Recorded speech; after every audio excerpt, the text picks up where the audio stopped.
checking and corrections are encouraged. Can we get a cup of coffee in here, please?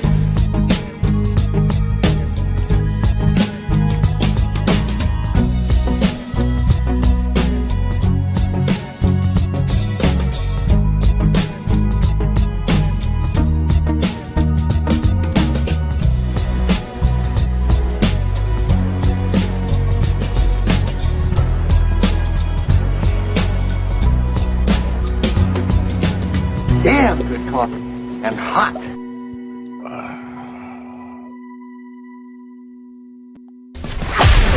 Wake up, America. You've got a dog that needs walking. That's right, sunshine. Just put on a big pot of strong coffee and get ready to type your little hate mail with your opinions about kumbaya and flat earth insanity. Stand-up comedy? You want stand-up comedy? Well, we've got sit-down comedy.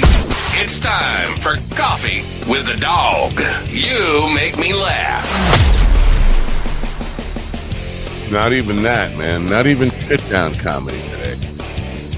I'm sitting down, and I'm not really all that comedic. Not.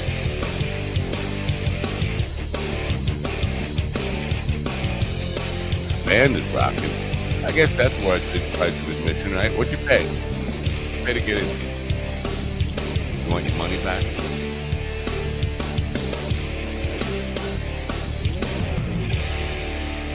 Oh, good morning, folks. It's Wednesday, right? It is Wednesday. Hump Day. August 9th, 2023. 49 years ago today, at noontime, Richard Nixon resigned the presidency. And I think like within an hour, probably less than an hour, Gerald Ford had pardoned him. And just like that, Watergate was over, except not really ever over, is it? We're talking about, the gate part of it. Because everything since then, every scandal since Watergate has got a gate attached to it. It's like alcoholism and, a holic. It's like you're a gambleaholic. No, there's no such thing as gambleahol. Like Watergate, everything becomes a gate after Watergate. But it was a significant time and a very it was a symbolic end to a lot of what crap going on like we see going on today. I don't have a guest today, by the way. I was planning on having a guest today. It was somebody, the reason I haven't, I can't even talk anymore. The reason I haven't promoted it or mentioned anything about it, because it was a guest of significant name recognition that I was supposed to have on this morning. But I knew she was going to waffle and change her mind and probably wouldn't show up. So I didn't promote it at all. It was somebody to come on and talk about the writer's strike and the Screen Actors Guild strike that's going on. The writer's strike is now in its 100th day. They seem to just be out there marching it every day, and the studios don't care. And I'm just like wondering how long before there has to be some movement, because these people just can't afford to just be out there marching every day.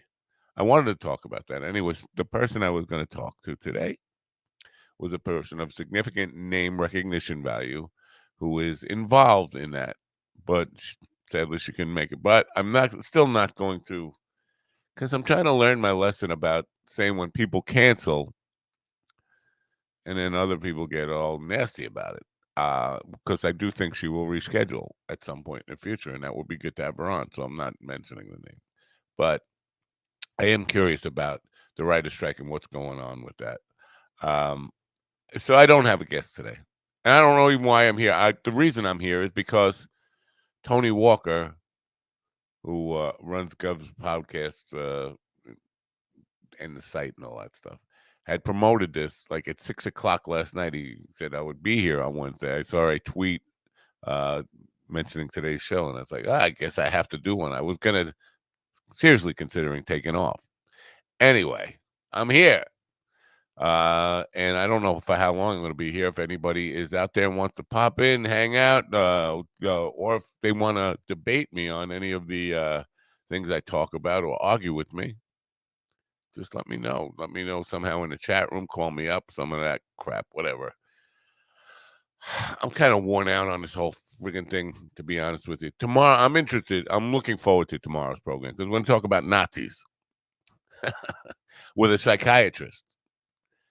So I'm really looking forward to that one. I have a program tonight I'm looking forward to. But the constantly chasing down prospective guests is a lot of work. It's a lot of work. It's not what I do this for. I like having conversations with people. Yesterday was a great conversation with Jade Estrada Esteban from Six City Comedy, which he'll be performing tonight at wherever. Go to his website and see.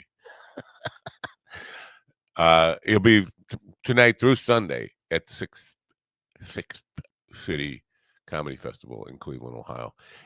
Anyway, I enjoy having the conversations in the morning. I don't enjoy doing the legwork and trying to get guests, and then when they cancel on late short notice, God, I can't talk because I desperately need some time in a sanitarium or something.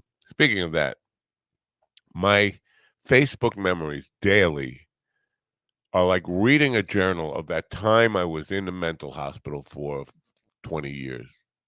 That's what Facebook memories is like. It's you see, 12 years ago, I was this level of insane. 11 years ago, I was this level insane on today's date. And daily it changes, but it's always some of the things I don't even remember even why I posted it, what's there, what it means to me. But it's interesting. It's kind of like it's like reading an old diary from when you were in the mental hospital.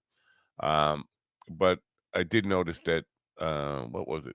How many years ago was this? I don't know. It's all the way at the bottom now. But I think it was 12 years ago today. We were doing the Solari Glory Hour. Me and Mikey were guests with Janet and Vinny at Madhouse TV, and there's a bunch of images from that. Oh, it's 10 years ago. I thought it was 12 years ago. Anyway, brings back some pretty good memories of being on that show. That was a really cool show, and Madhouse TV sadly went away about 6 years ago. They didn't they couldn't sustain it, but it was a great idea. Tom Melly and I can't think of the other guy's name. I can see his face, but I can't think of his name. Were entrepreneurs starting up a streaming network, and they put a lot of money into the studio, the production studio, and all that kind of stuff. It was a really good idea. Problem is, they couldn't make it sell, and like a lot of podcasters found out. Who came on during the pandemic, making it sustainable, financially sustainable, is a really tough thing. And so they folded. And the studio, the studio is still there, but good effort. Wanted to talk about Trump again. Yes, Donald Trump, but more so the people who are still supporting him. And this might, nothing is going to change their minds, but this might give them a little window of insight. Because a lot of them, how should I say, racist, racial uh, um, leanings towards racism. Remember when OJ, if you're old enough, you remember when OJ was on trial. That was 30 years ago now, close to 30 years, 29 years ago.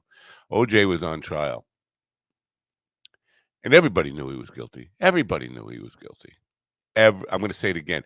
Everybody knew he was guilty. The evidence was overwhelming that he was guilty.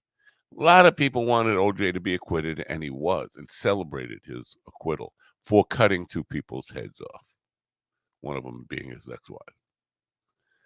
But they celebrated that. They wanted him to win for several reasons. Either because of his celebrity or because he was one of us, and not me, but one of us, the people who align themselves with him, fans of his, one of us, or for racial reasons, people in LA, especially at that time, they were still um, healing from the Rodney King verdict, which caused race riots out there, and the police abuse of black people in general, and wanted to see a black guy get away with it. Seriously, that was part of it. The parallels between the people who are on Donald Trump's side are really obvious if you look at them. People know he's fucking guilty. People know it in their hearts, in their minds, but they are rooting for him to get off any way possible. They're rooting for him to become president again so he can pardon himself. They're the same mentality as the people who wanted OJ to get off. They don't care what crimes he's committed. He was right when he said he could shoot somebody on Fifth Avenue and get away with it. His followers will follow him through the gates of hell and onward to Satan's little love den there. I don't really believe that shit exists, but I would just anyway. So there's a strong parallel between the O.J. Simpson supporters and the Donald Trump supporters. Yeah, if you're a Donald Trump supporter, you got to kind of look in the mirror right now and say, no different between you and the people who celebrated O.J.'s acquittal. No different. You're the same. How does that make you feel? You can deny it, but it's real, and it ain't going away. That and Liz Cheney is right. Donald Trump will eventually be gone. What are you going to do? Because you bought into this thing that he's the only one that can save you. But eventually, he is mortal. You'll realize that, right? And he's going to die. Maybe not tomorrow, maybe not next year, but he's going to die. And what are you going to do without Daddy? What are you going to do without your savior? See, the problem is when you invest in a cult leader, you're investing in a mortal, and that mortal is going to fall. We all are. We're all going to fall at some time. But what does that do to your psyche when Daddy dies? When Daddy leaves you? I think you better start preparing for it, because you've been sucked into this cult, following this guy, devoting your life to anything, any kind of spin, any kind of excuse making for all his bad behavior, because you have nowhere else to turn to. It's a very sad state, and I wouldn't want to be you. I wouldn't want to be me, but I wouldn't want to be you. Anyway, it's just a thought for you to carry through your day. How do you feel being an OJ supporter, somebody who willfully supports a criminal just because he's one of you? Anyway, this Dave Canyon guy says, I don't think he's guilty. What the fuck kind of drugs are you on, dude? I don't think he's guilty. Come on. Come on. You buy every fucking... Give me a fucking break. Give me a fucking break. I don't think he's guilty. Everyone... you know what? How many witnesses does Jack Smith have? How many witnesses? I think he's got 44 witnesses lined up. None of them are Democrats. They are Donald Trump's chief of staff. They are his best friends. They are his daughter, his son-in-law, everybody on his team, everybody who was close to him. No Democrats have lined up against him. The evidence is overwhelming. He had tapes of himself committing the crimes. Dave Canyon, I don't think he's guilty. Probably didn't think OJ was guilty either, did you? You're one of those. That glove really didn't fit. He couldn't put it on. Oh, my God. You got to be pretty fucking dense, dude. Totally clean. Well, I'm sorry. I'm not gonna argue with the guy. Uh, you're an OJ guy. You're a cult member. That's what you are. You're brainwashed into uh, anything and everything, and the lies. God, man, do you think Hillary Clinton was totally innocent? Why not? And there's no response there. No, of course you don't think Hillary Clinton was totally innocent. Well, you can see if you can see lies from one side, but not from the other side, you're brainwashed. My God, you can't tell if you can't tell that Donald Trump. Oh, you did think OJ was guilty because he was black, right? But Donald Trump is one of you. I'm not say that they are the same people. I said the reasoning the same. The motivations are the same. He's one of you. You're a cult member. Oh my God, he's one of us. I know he's guilty. Deep down in my heart, I know he's guilty. You can't deny the overwhelming evidence against somebody, but you're thinking with your heart, your dick, your ass, but you're not thinking with your head. Look, we're off to a great start here, but oh my God. You know what? The level of cultism in Trump world is just off the hook. Off the hook. That and listen, if he gets special treatment beyond what anybody else would. Imagine just for a second. Imagine Donald Trump was black. Just imagine that, if you can. Go there with me. Donald Trump's a black guy,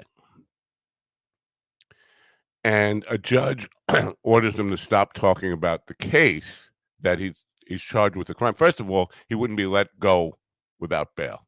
If he was black, he would not be let go without bail. That's a fact.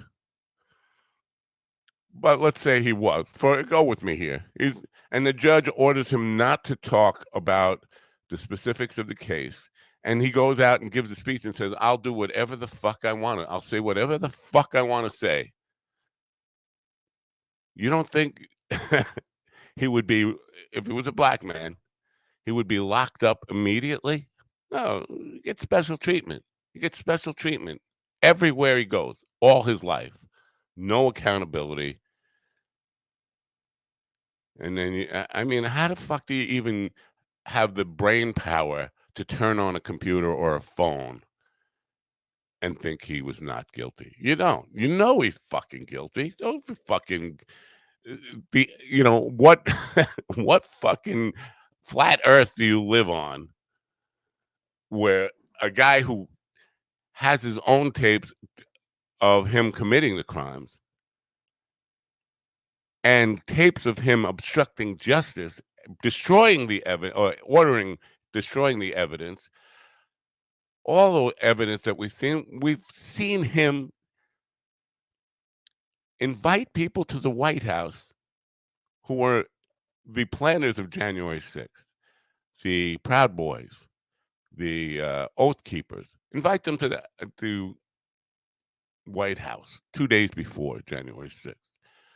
Roger Stone, Trump's ally for 40 years, pays for their hotel rooms.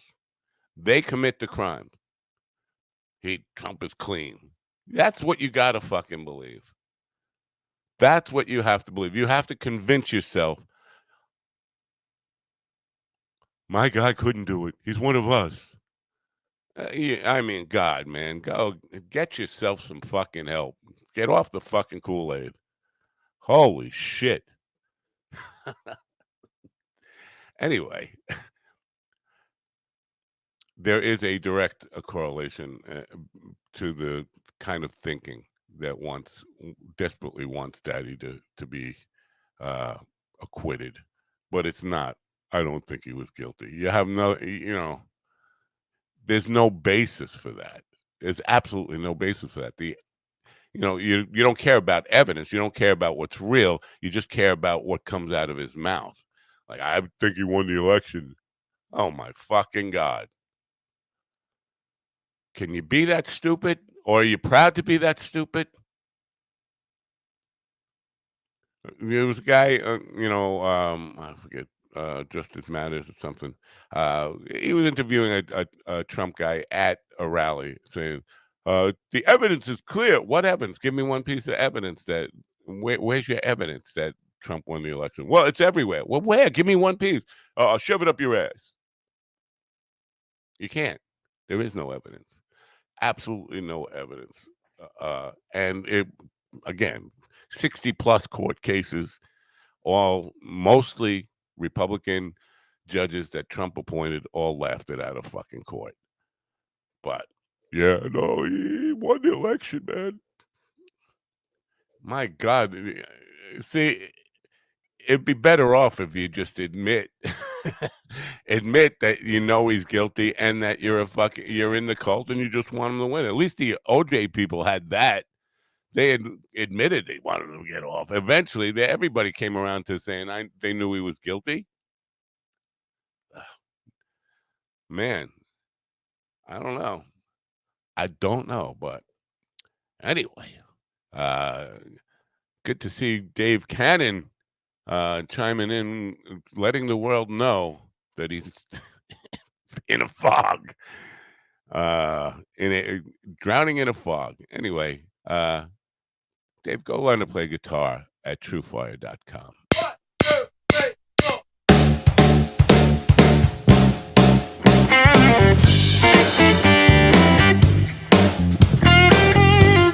Over 2 million guitar players worldwide learn, practice, and play with TrueFire. Our learning tools and massive library of video lessons will ignite your technical skills, harmonic knowledge, rhythm playing, and soloing chops.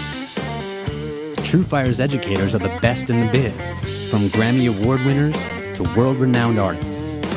You'll have access to an unparalleled faculty of over 300 top-notch blues, rock, jazz, country, fingerstyle, and acoustic guitar educators. Using our desktop and mobile apps, you'll work with TrueFire's multi-angle video lessons on any device, anytime, anywhere. Integrated learning tools such as video synced tab and notation, slow-mo, looping, practice jam tracks, and many more handy controls accelerate your learning experience. TrueFire style-specific learning paths guide you every step of the way. Use our assessment tools to find your starting point, then follow our lesson recommendations and track your progress as you work through your personalized TrueFire study plan. Progress faster with private one-on-one instruction, group lessons, multi-track video jams, live streams, song lessons, student forums, TrueFire's Riff magazine, premium jam tracks, and much, much more. With thousands of 5-star ratings and reviews from amateur and pro players alike, you'll find yourself in good company with the world's most comprehensive guitar learning platform. Grab your guitar and ignite your musicality. Sign up free for an all-access trial today.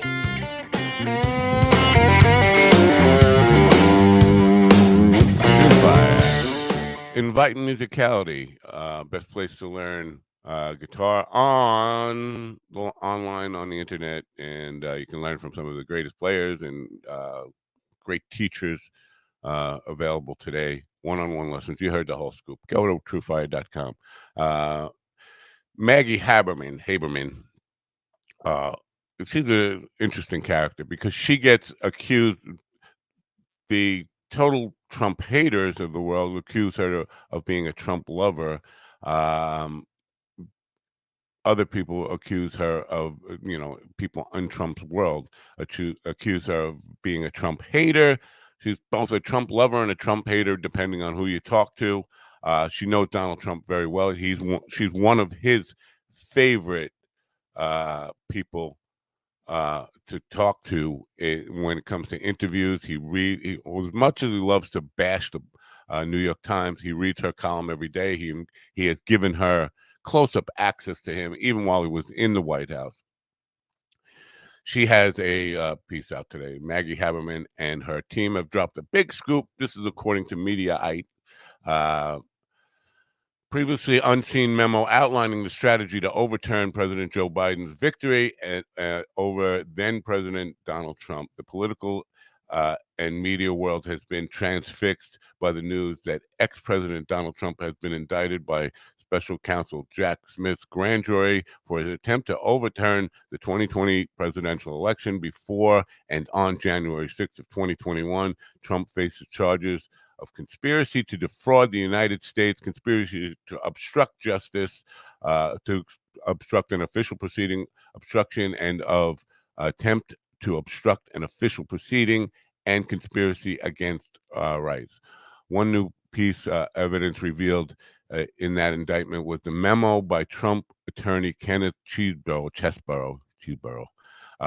outlining the strategy to keep Trump in power.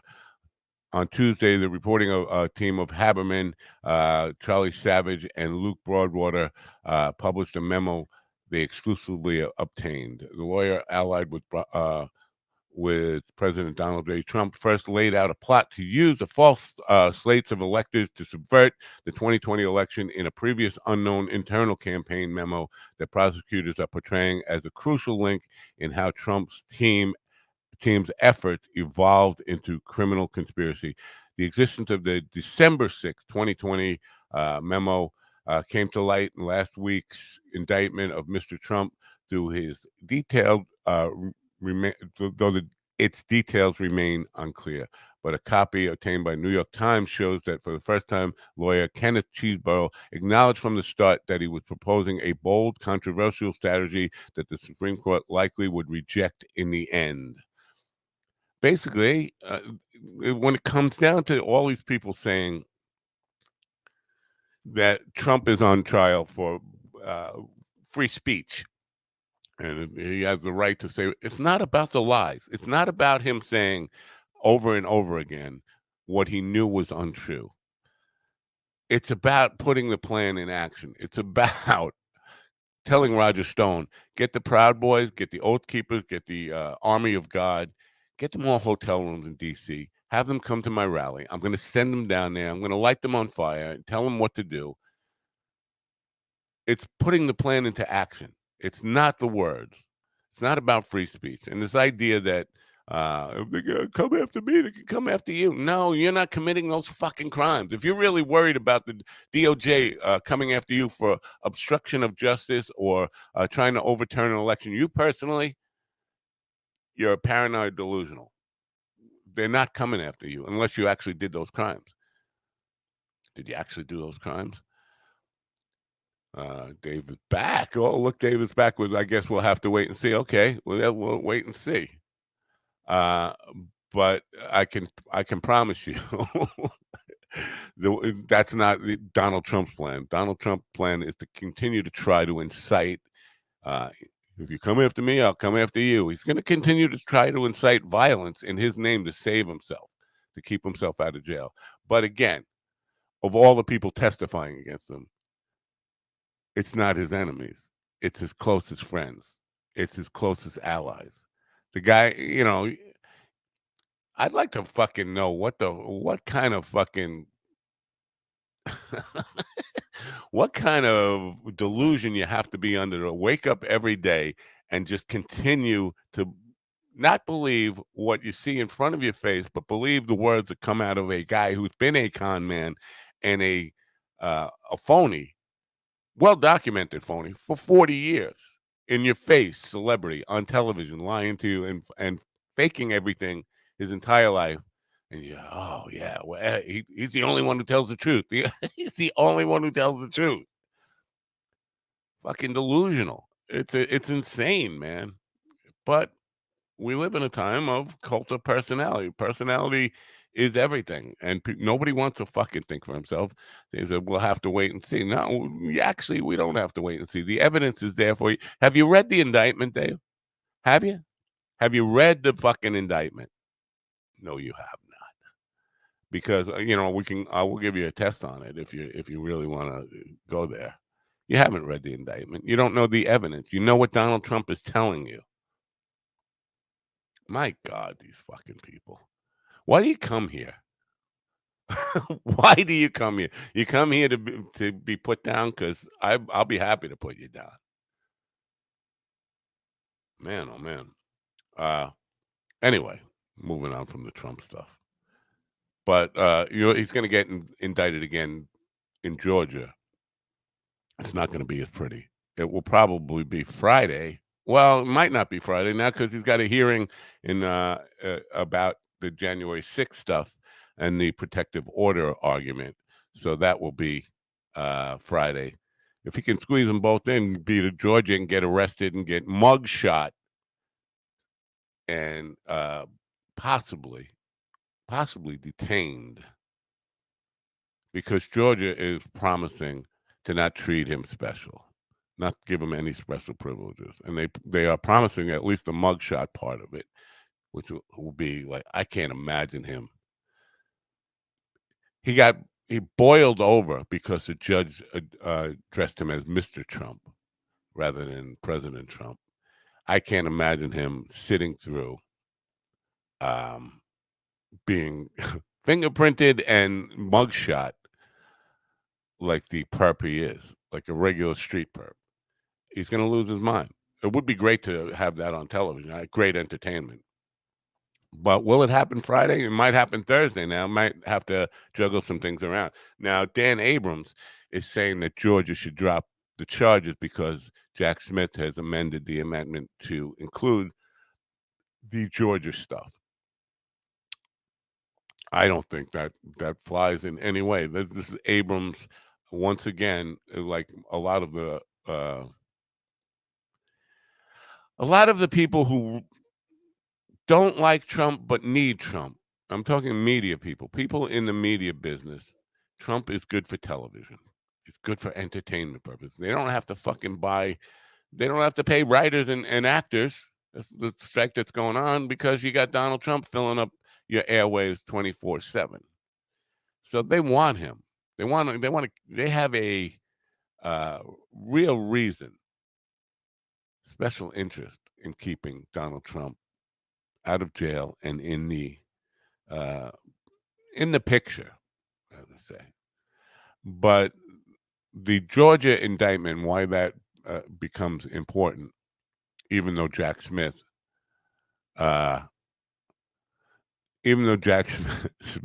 has indicted him on the Georgia stuff, is that the state stuff becomes immune to pardon. There's no presidential pardon. He can't pardon himself from that. So if Georgia convicts him, he's got to do 5 years minimum. That's the law in Georgia for the crimes, the obstruction and the messing with the elections. The mandatory sentence is mandatory minimum sentence is 5 years in prison for what he did, and he can't pardon himself from that. Abrams wants Georgia to drop the charges because he believes that Donald Trump can win the election, even though he'll get convicted, but will be able to pardon himself, which has never been tested. And of course, it's never been tested. We've never been through any times like this ever in the history of America. And God willing, we never will again. But he will try to pardon himself if that happens, if he should get elected. I don't think he'll get elected. But it's a possibility. And he certainly will try it if he gets elected. So there you go. So no, he cannot. Georgia cannot let go of it. Georgia is the safety valve that says no pardoning yourself. That's not what pardoning. Presidential pardon power was never designed for a president to be able to get away with anything and pardon himself from crimes, from convictions of crimes. That would be insane right from the start. If that is the case, then America needs to burn down. If we live in a country that was designed to have an authoritarian figure who can pardon himself from any crimes, can do anything he wants and just pardon himself, what's the fucking point? It might as well be a king. Why are we even bothering elections every 4 years if you can just pardon yourself. You can do whatever you want. Just say, yeah, I'm president. I said so whatever I do is okay. Nixon tried that again 49 years ago. Today, Richard Nixon resigned the presidency, but he did maintain that a president can do whatever he wants. If the president does it, it's not illegal. Whatever the president does is not illegal. That was Nixon's line that he held on to. And there are people today, oh my God, God help them all, really, who cling to this idea that Nixon was a set up by the deep state. Nixon, again, you have to be brain dead, on Kool-Aid, whatever, to go down this road where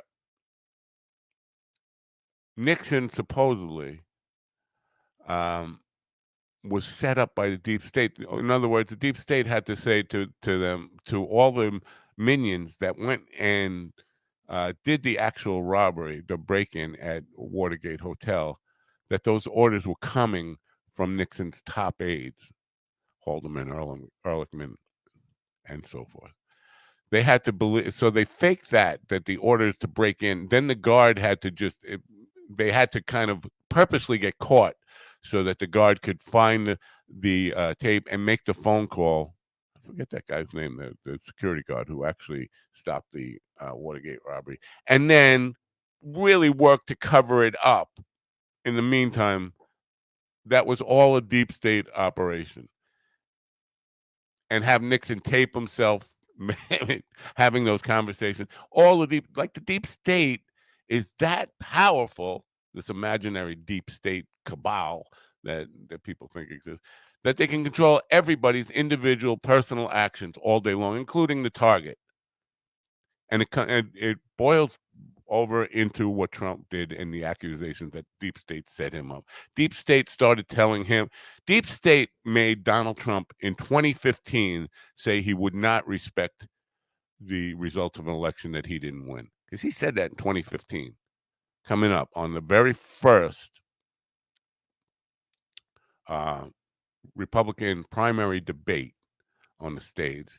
He said he would not ever respect the results of an election that he didn't win. It's only valid if he wins.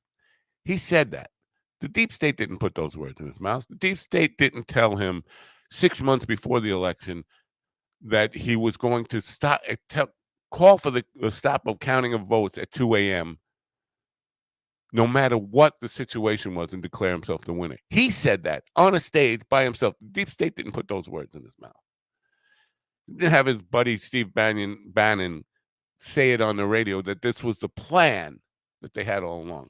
They didn't just have fake electors just show up. The deep state didn't say, well, Donald Trump wants you to go. And the deep state didn't make Donald Trump call Roethlisberger and say, I want you to find 12,000 or 11,000, however many the number of votes.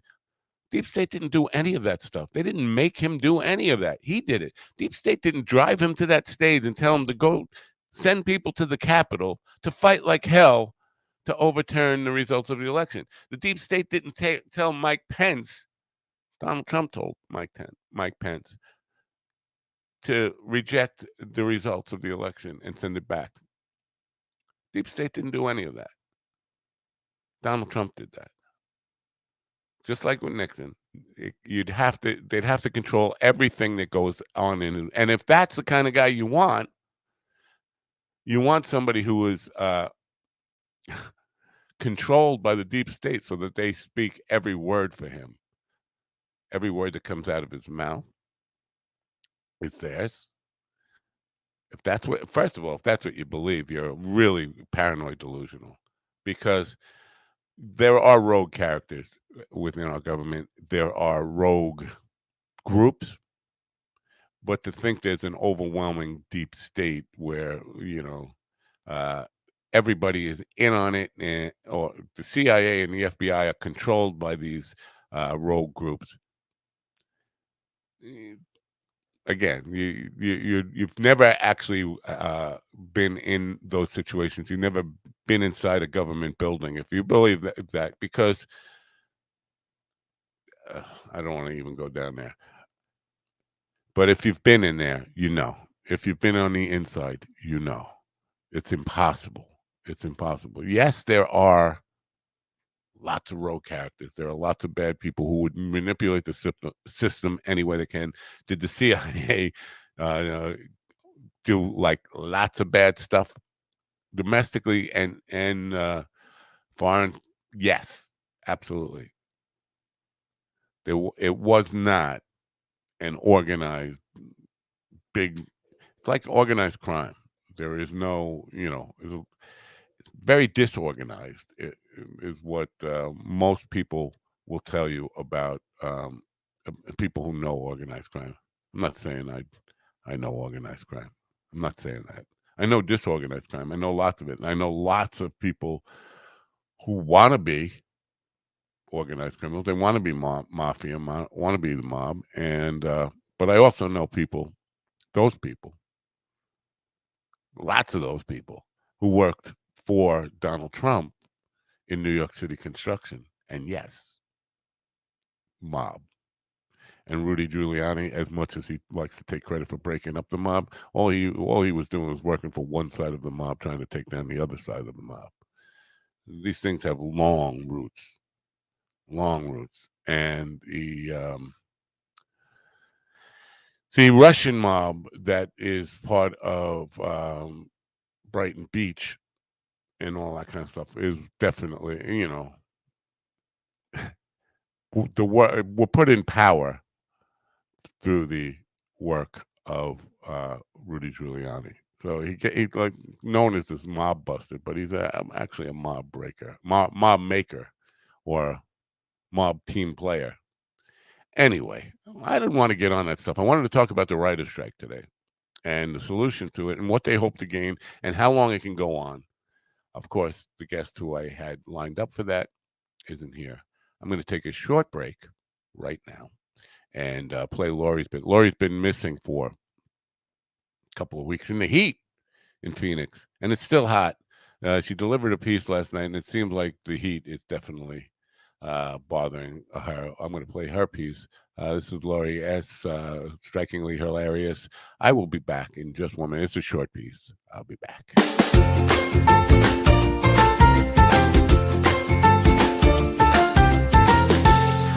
This is Lori S. Strikingly Hilarious with another episode of Weirderful Wednesdays.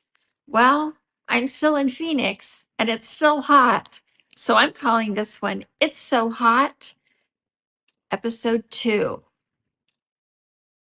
It's so hot, my pet camel doesn't have a hump anymore. It's so hot, my dog puts on her own booties before we go for a walk. It's so hot, even iceberg lettuce is appealing. It's so hot, my walking cactus took a hike to cooler weather. It's so hot, I do my hot yoga in my backyard, not in a studio. It's so hot, I just can't chill. It's so hot, life gave me lemons, so I froze them and put them in my bra. That's all. Thanks. Bye. Seems like seems like the heat is getting Lori out there. I don't get the joke about the camel. Man, maybe I'm a little slow. Maybe I'm a little slow today. It's so hot, my pet camel doesn't have a hump. I don't get it. Explain it to me. If you get the joke, clue me in. 'Cause I don't get it. I very rarely need help get explanation with jokes. Anyway, uh look at the lemons. Good morning, Ian. Good to see you there. Did you get the joke? That's what I want to know. Did you get the joke? Uh, anyway, tomorrow I'm going to be talking about Nazis. Joanne Interada author and psychiatrist, will be here. I'm really interested in this program. It's going to be a total change of pace. Joanne's life has been shaped by being the daughter of a German Jewish refugees. Man, I can't even read this morning. Since childhood, she pondered why people perpetrate atrocities on their fellow human beings. After studying European history at Connecticut College, she received an MD from Columbia University and became a psychiatrist. She did a fellowship in psychiatry and law at Albert Einstein, mentored by Dr. Robert Hare. She spearheaded the first brain imaging research on well-defined psychopaths. It's good stuff, man. Published the Journal of Biological Psychiatry. She has a new book out called Summons to Berlin, My Memoir. And on his deathbed, Dr. Interada's father poses two unsettling questions. Are you tough enough, and do you know who you are? And she soon realized the haunting questions relate to the center city of Berlin, building at 16 Wallstrasse, that the Nazis ripped away from her family in 1938. But a decade is to pass before she will fully come to grasp with the questions that her father threw at her. Going to be a really interesting show. And, talk about good and evil a lot on this program. Like, do these forces of good and evil really exist? And it goes beyond the religious. What causes people like Adolf Hitler, like Joseph Stalin? And you can go down the list of all these really, really super evil people that you can go with Andrew Jackson. Yeah, American president Andrew Jackson was genocide just to blindly eliminate a race of people because you think you're better than them, or you think they don't deserve to live, or they're taking up land that we want. That's pure evil. Is it? Or is it, just being a psychopath? Is it just mental illness? And the forces of good and evil, because I think it's always a conundrum to me. I don't understand it because I do believe that each one of us, every single one of us, has some capacity to do some really dark, evil shit. I know I have. I've seen the monster within myself. I think as I get older, the monster becomes weaker or more sublimated. Spam risk. Spam risk is calling me. Why do you even bother if you know that caller ID is going to ID you as a spam risk? Why even bother calling? But I do believe that each and every one of us has a capacity to go to very dark places. Most of us control it and don't let it come out. But there are certain cases, more than we care to know about, where people lose the capacity to control evil impulses. Now, where does it come from? Is it part of psychology, or is it part of real forces? Because we talk about, in science, they talk about forces all the time. Forces of gravity, electromagnetism, those kind of forces, weak force, strong force. Are good and evil real forces in the universe? Do they exist outside of the human condition, outside of the human brain? These are the kind of questions I'll be asking Dr. Interada tomorrow. And I really, really want to know what her research and career has taught her about these things. I'm assuming right from the start that she's going to take a very physical cause base. In other words, it's within the mind of the human being. It looks like Ian's got a lot to say. Well, we'll go back to Dave Cannon for 1 second. What did Dave say? Does anybody except for the writers care about the writers' strike? The writers. I don't think he means writers, because he spelled writers right the second time. That's just weird. Anybody except for the writers care about the writers' strike. I don't know. I don't know what that means. What writers? No to the camel joke. I don't get it either. I think the original Hard Times created those type of leaders. What do you mean? That's just you lost me like the camel joke there.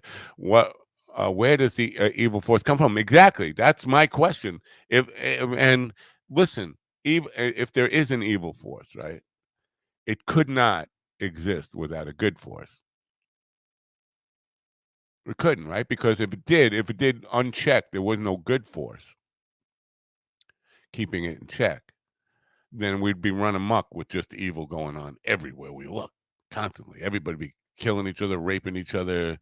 It would be definitely survival of the fittest and the craziest and the most daring.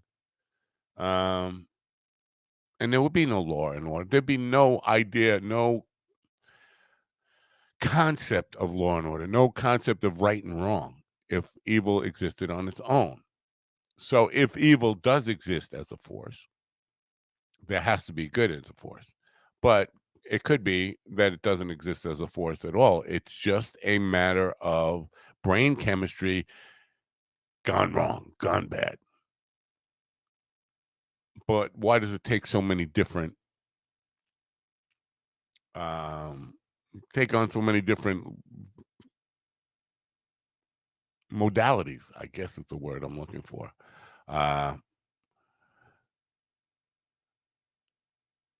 It looks like this is John. I think it's John. Comedy Carousel. Trauma would be a pretty good universal culprit. Yes, yes. I mean, trauma is always, but that's a very good point. But I will say that I've had a lot. If you're probably not familiar with the evening program, which used to be 7 days a week for years, and I interviewed lots of authors, and all of them, not all of them, a very, very large percentage of them wrote books about trauma and traumatic experiences and how they survived them. None of them manifested in evil, in doing wrong to others. Some of it was self-destructive. Some of the behaviors that came out of trauma. Some of it was just defeatism and depression and all that kind of stuff. But trauma doesn't always.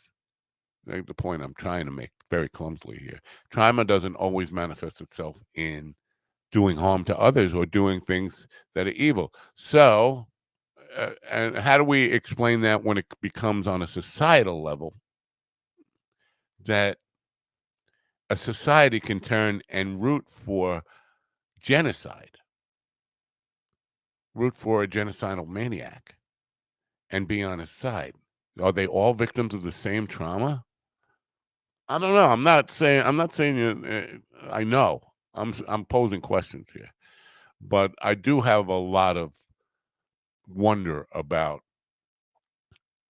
how we can get there, how we can be the evil that we manifest in the world. I know this is not a funny show today. This is not comedy at all. We shouldn't even be in the comedy um, category with any of this stuff today. And I appreciate that. It was supposed to be. I was supposed to, if you're just joining me, this is part of why I'm getting really frustrated with doing the show and a little bit burnt out about it. Is that I hunt down these guests and I spend a lot of time trying to get good guests on the program. And then I get people who have more power than I do in the dynamic here. What I mean by that is they know that my show doesn't offer them anything in tangible results that for them. In other words, like what's in it for me? Yeah, you don't need my publicity. You're already a big famous star. You don't need the limited publicity that a show like this is gonna You're not gaining anything from this. So they have the power dynamic. They have the power. So if they say, "I'll see," Wednesday, the 9th looks like a good date. I'll let you know as the date gets closer. I have to accept that. I don't have to, but I'm going to accept that because again, they have the power. Then Tuesday night comes and they said, "No, I'm sorry, I can't do it tomorrow," and I'm stuck without a guest, which is why I didn't promote today's show because I had a feeling that was going to happen. But that gets exhausting because I'm always, looking for guests, leaving dates open with possibilities, and then the morning comes of the show, they're supposed to be here, they're not here, and I have to fill. And I'm on a comedy network, um, which is why I don't stream every day to Rumble. Like today, I'm not streaming to Rumble because why destroy that audience's um, expectations of what they're going to get when they come here. And although Rumble is definitely more of a political platform than any of the other places where we stream video to, they like to argue politics, but not the kind of politics that I aspire. But they are a very political platform. But you know what? I don't want to burn that bridge. So here we are today without a guest, and it was supposed to be about the writer's strike. And yes, people do care. I guess trying to interpret what Dave was saying. Does anybody except for the writers care about the writer's strike? Yeah, yeah. People who are dependent on the people who work the cameras on television shows that have stopped production or movies that have stopped production, the people who work the soundboard, the people who supply food and catering to the productions, the people who supply the food, the clothing and fashion stuff, costumes, they care because they are out of a job right now. They're losing their money. They're not paying their rent. Lots of people care who are not writers or actors. Everybody in the industry is affected. Now, to say so, where's the solution? The studios don't seem to be budging on this because I believe, and I don't know this for a fact, but I think they believe that they can win this thing. They can win war of attrition with the right. Sooner or later, they're going to give up because they are getting hungry. They're out there, and there aren't enough people who are willing to dig into their pockets to help keep the union members afloat while they are on strike. Have been some big donations by some big people with some deep pockets to keep them out there for 100 days. Today is the 100th day of the writer's strike. I don't think the Screen Actors Guild is probably somewhere about 50, and that's just an estimation. But so yeah, lots of people beyond the writers and actors have a dog in this fight, and they're also the lowest paid people often. The people who are not the movie stars. Listen, the movie stars, they can afford this. The television stars, the people who are getting paid, $7 million an episode for their network television show, they can afford to take a long vacation.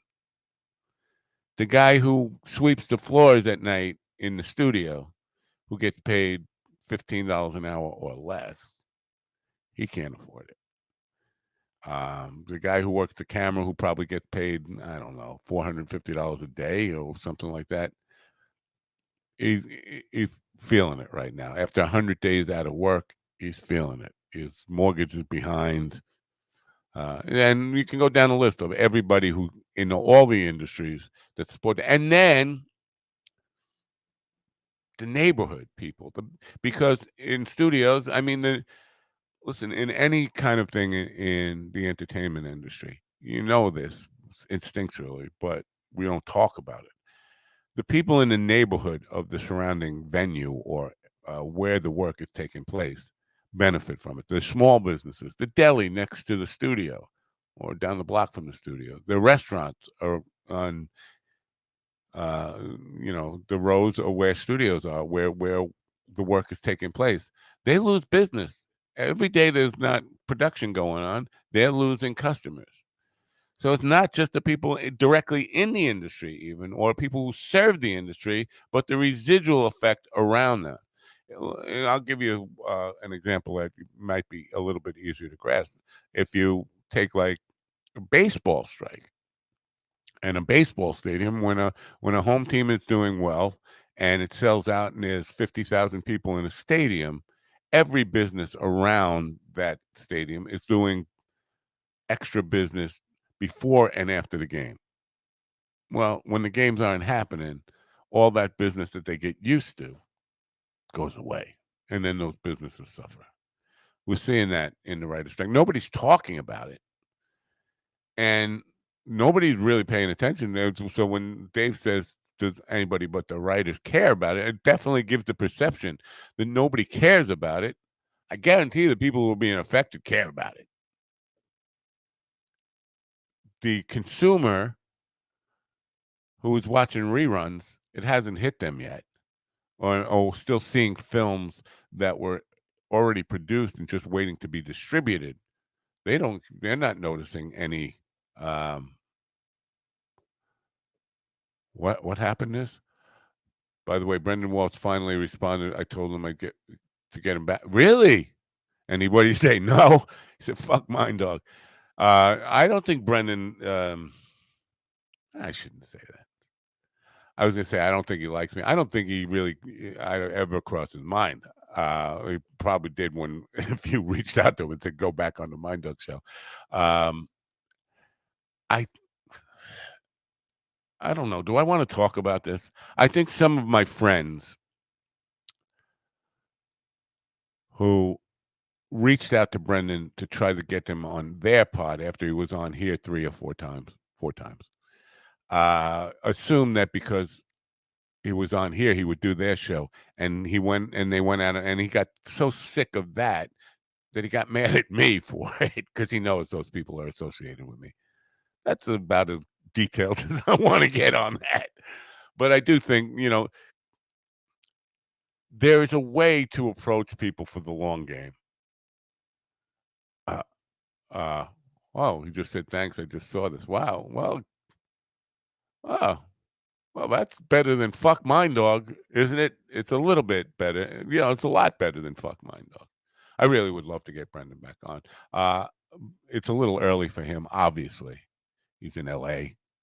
The times I had him on, we was doing the afternoon show and the evening show. I've had him on mostly, almost exclusively afternoons and evenings. Yes. But I would love to get him back on. He's one of the definite people I would love to have back on if he would come back on. But I'm not pursuing it because I do think he's mad at me because I'm not mad at me. Doesn't want to be bothered because some of my friends were too aggressive in their approach to him. You don't just go at a guy like anybody, like with a super creative guy with nothing to offer. Say, would you be on my pod? You got to make it attractive for them. You got to give them something that in it for them. Why would they want to? And some of my friends, some of my friends, some of my friends don't consider that. They just think I got a podcast. Everybody should want to be on it. No, there's plenty of podcasts. There's too many fucking podcasts. There's too many fucking radio shows. There's too many live streams. I think I'm probably one of the last people, by the way. And that this is not necessarily patting myself on the back, or not necessarily even a good thing. But I'm one of the last people who doesn't bother editing the live stream or anything for the podcast. I just put it out, warts and all. Don't care. And so if you were going to be reviewing my show and see it's an episode like this, there's no way you would say, yeah, that's a show I'd want to be on. What the fuck is this? It's a clusterfuck of a guy pushing wrong buttons, screaming at stuff, yelling about politics, arguing with people in chat rooms. It's not what a guest wants to do. Thank God most of them don't check out the show before saying yes to it. I don't want to get into that, although the Barney Miller story, and I'm going to just call it Barney Miller because that's disguising the situation. But Barney Miller has not accepted my apology whatsoever. So, and I don't want to mess with Barney Miller because Barney Miller has friends in the business, according to some people I know. Anyway, so I look forward to to the Nazi discussion tomorrow in a big way. I'm juiced about that one. Tonight, who I got on tonight? Do I don't even have it listed, do I? Why do I not have this listed? Who my show is tonight? Who's on my show tonight? This is a problem. I know who I have on my show tonight, but I don't think they got the. I don't unless I just didn't put it in. See, this is the thing. No, nobody would want to. Randy Lee Boswell is supposed to be on the program tonight, but she's not showing up on YouTube. Um, I gotta find out why. This is a bad thing. I mean, I could fix that pretty quick. Uh, Tonight, Randy Lee Boswell, born in Ontario, Canada, um, is an author. Well, she's been on the program before. I've had several conversations with her before. Just looking at it, when I see the face, I know. Um, I don't know why it's not showing up in the YouTube. We'll see about that, but that will be tonight. That was one that would totally slipped my mind. I forgot about it completely because I'm so focused on Goodbye Too Soon is her new novel. It's not a novel, it's a nonfiction book. Addiction is rampant mental illness that takes hold of individuals at any age. This is a true story about Brandon, who was only a teenager when drugs took over his life. Brandon. The battle raged for decades before he lost. He died. I'm just assuming he died. It doesn't say he died there. Randy Lee shares the truth behind the eulogy. Having a brother with addiction created a fissure and forced the need for boundaries, stepping away from loving him. Yeah, I listen. That's a conversation that probably will resonate deeply with me. I've lost a lot of friends, and I've lost family members. I've lost a son, my only son, uh, to addiction. And I know all that stuff. The wanting to try again and rehab one more time and believing that, things were going to get better, and then trying to protect yourself, saying, I can't deal with this anymore. I know all of that. So that show tonight is going to be a little bit heart wrenching for me. It's going to be a tough conversation, which is probably why psychologically, I'm just doing my own therapy here. Probably why I blocked it out of my memory because it's not a conversation that one looks forward to. It's an important conversation and one that needs to be had, especially for people who are going through it now. What is he saying? We don't say Amy Miller. We say Barney Miller. We'll get your podcast banned off of Apple's music search functions. Really? She's got that kind of power? I think you're exaggerating there, Ian. Just a little bit. I got to see. I can't see. She's got me blocked everywhere. Well, she's got a website, right? Let me see. Uh, now you got, I mean, Barney Miller, BarneyMiller.com. Upcoming show. I'm just seeing upcoming shows for Austin, Texas. Well, yeah, I guess so. No, no, the shows are too far in between. She can't be that powerful with having shows like. I mean, Barney. He can't be that powerful because I only see 3 shows in the next 2.5 months. Listen, you can't be knocking them dead. I'm still a fan. Don't get me wrong. I would love Barney Miller to accept my apology and be on the show. That's not going to happen. Right now, I have to go. I'm going to sign off. I'm going to go fix the thing for tonight's program. I'll be on tonight. If you're under a downer, you know somebody who's dealing with addiction, recommend it to them. Dealing with somebody in their lives who's dealing with addiction. I guess I should apologize to Dave Canyon for being a little rough on him, for being a Trump. I understand. The cult of personality can be a really tough thing to acknowledge. Listen, Donald Trump doesn't give a fuck about you. He gives as much a fuck about you as Joe Biden gives a fuck about you, and that is zero. None of these fucking politicians care about you. You mean nothing to them. You're nothing to them. Fredo, you're nothing to me now. You're not a friend. You're not a brother. When you come to our house, I want to know 2 weeks in advance so I won't be there. That kind of thing. You're nothing. You got to let go of the cult mentality and then look at the reality. The earth is not flat, my friend. And Donald Trump is not innocent. So, addicted to coffee. Yes, I am. Yes, I am. But I will say this, Ian.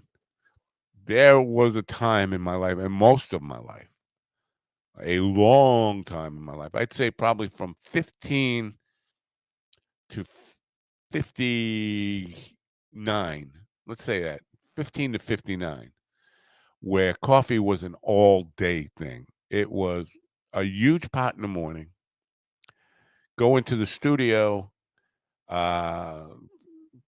doing some work in the studio, and then take a break, smoke a joint, put on another pot of coffee, go back to the studio, work for several hours, take a break, put on another pot of coffee, take a break, go back to work, take another break, and then that would go on until 2 o'clock in the morning. So now it's just morning. I noticed this just yesterday, and I don't know how long it's been. I'm going to assume 4 years that I've been just a morning cup coffee guy. I will have 2, sometimes 3 cups of coffee in the morning, usually 2, and that's it. So life has changed, and I don't realize where my coffee addiction tapered off to just being a morning thing, but it definitely is. And last night, because I wasn't feeling too well last night, stomach-wise, I think I got some bad food or something, and I said to my wife, I feel like I should have coffee, but I know it's too late. I will never sleep if I have coffee at night. So I don't know. Some point in the not too distant past, I changed my addiction without even thinking about it. It just happened. I don't know if it's this, what is it? 15 going on 59. That's what I was 15 going on 15. Actually, I'm 59 going on. I was 59 going on 15. I've been a 15-year-old and remain a 15-year-old, even though the numbers keep going up. I have a birthday coming up, by the way. I'll wish myself a happy birthday on the way out. All right. Come join me for the Nazi thing tomorrow. I promise it won't be as fucked up as today. Kind of. Maybe not promise is probably too strong a word. I'm hoping it won't be as fucked. No, it won't be. It will be a good show tomorrow. Come on. Join me for that. And in the meantime, you know what to do. You know what to do, right? You do know what to do. Even Dave Canyon, I think you should turn on you. Dave, I'm sorry I was really rough on you. My poor Trump following brother on this non-flat earth. I hope you come out of it soon. You're always welcome back. But I don't know why you want to be here, because I'm just going to beat up on Trump every day until he goes to jail for the rest of his life. But in the meantime, you're always welcome to turn on your radio. Bye for now.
to me, listen to me, listen to me now. Listen to me, listen to me, listen to me now. Listen to me, listen to me, listen to me now. Listen to me, listen to me, listen